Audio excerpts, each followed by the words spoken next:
Всем привет, ребята! Это мой канал Айден Технологии. Сегодня мы будем делать самолет. Берем сначала А4, он где-то летает 5,5 метра.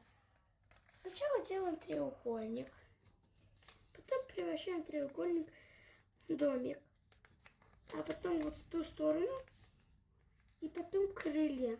Две крылья будем делать, и поэтому они отличаются от двух крылья. Обычный самолет от крутого самолета. Потом еще одну крылью делаем. И все.